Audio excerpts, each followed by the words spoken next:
एक बार की बात है, एक बड़े शहर में शर्मा परिवार रहता था।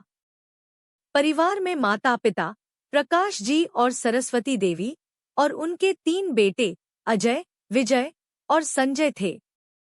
तीनों बेटे शादीशुदा थे और अपनी अपनी पत्नियों और बच्चों के साथ उसी घर में अलग अलग मंजिलों पर रहते थे। वे तीनों खूब कमाते थे, समाज में उनकी इज्जत थी। वे अक्सर बड़े बड़े धार्मिक आयोजनों में बढ़ चढ़कर हिस्सा लेते थे, खासकर लंगर लगाने में। मोहल्ले में हर कोई उनकी तारीफ करता था कि शर्मा परिवार कितना दानी है, हमेशा दूसरों की सेवा करता है। लेकिन इस चमकती तस्वीर के पीछे एक गहरा अंधेरा छिपा था। घर के अंदर बूढ़े माता पिता को लेकर हालात कुछ और ही थे। प्रकाश जी और सरस्वती देवी अब बूढ़े हो चुके थे, उन्हें सहारे की जरूरत थी। तीनों बेटों ने अपनी पत्नियों के साथ मिलकर अपने माता पिता के खाने पीने की जिम्मेदारी को भी लंगर की तरह बांट रखा था। लेकिन घर के अंदर उन्होंने एक अजीब सा नियम बना रखा था।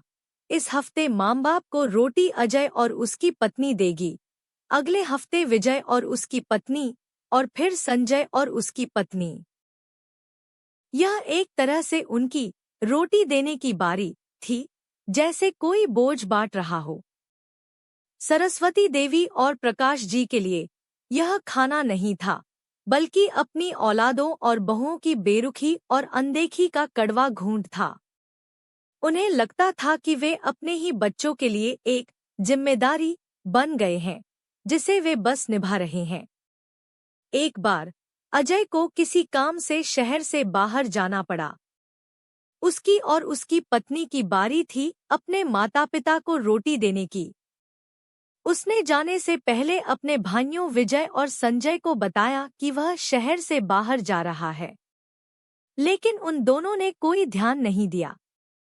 उन्हें लगा कि बारी अजय की है तो वे क्यों माता पिता को रोटी दें। उन्होंने यह सोचकर कोई जिम्मेदारी नहीं ली कि बारी तो उसकी थी, हम क्यों करें। शाम हुई। प्रकाश जी और सरस्वती देवी इंतजार करते रहे कि कोई उन्हें खाना देगा। रात हो गई, पर कोई नहीं आया। भूख से उनका पेट गुड़गुड़ा रहा था, पर उन्होंने कुछ नहीं कहा। वे चुपचाप अपने बिस्तर पर लेटे रहे, अपनी किस्मत पर आंसू बहाते हुए। अगली सुबह भी उन्हें कोई पूछने नहीं आया। तीसरे दिन सरस्वती देवी की तबीयत ज्यादा बिगड़ गई। वह बिस्तर से उठ भी नहीं पा रही थी। प्रकाश जी किसी तरह पड़ोसियों के पास गए और उन्हें अपनी परेशानी बताई। पड़ोसियों ने तुरंत आकर देखा तो दंग रह गए। शर्मा परिवार के माता पिता, जिन्हें सब दानी और समाजसेवी कहते थे, 2 दिन से भूखे थे। पड़ोसियों ने तुरंत खाना बनाया और उन्हें खिलाया। उन्होंने अजय, विजय और संजय को फोन किया। तीनों अपनी अपनी पत्नियों के साथ दौड़े दौड़े घर आए। जब उन्हें पता चला कि माता पिता 2 दिन से भूखे हैं, तो उन्हें बहुत शर्म आई। विजय ने अजय से कहा, तुम्हारी बारी थी, तुमने बताया क्यों नहीं कि तुम बाहर जा रहे हो। अजय ने जवाब दिया, मैंने तो तुम लोगों को बताया था, पर तुमने ध्यान नहीं दिया। संजय ने कहा, हमारी बारी नहीं थी तो हम क्यों करते। उनकी यह बहस सुनकर प्रकाश जी ने धीरे से कहा, बेटा, बाहर लंगर लगाना अच्छी बात है। गरीबों को खाना खिलाना पुण्य का काम है। लेकिन जो लोग बाहर तो बड़े बड़े लंगर लगाते हैं और घर में अपने माँ बाप को रोटी देने की बारी लगाते हैं, वे कभी असली सेवा नहीं कर सकते।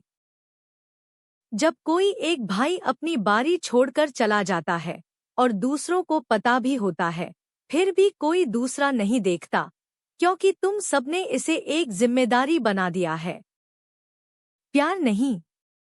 अगर घर में ही माता पिता भूखे रह जाए, तो बाहर के लंगर का क्या फायदा।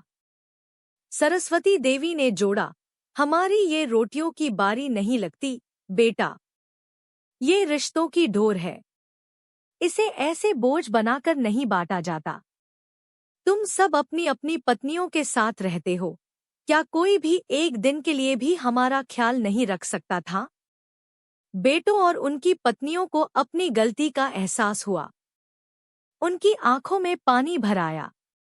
उन्हें समझ आया कि असली सेवा और धर्म कहीं और नहीं, अपने घर से शुरू होता है। बाहर के दिखावे से ज्यादा जरूरी है अपने माता पिता की देखभाल करना और उन्हें सम्मान देना।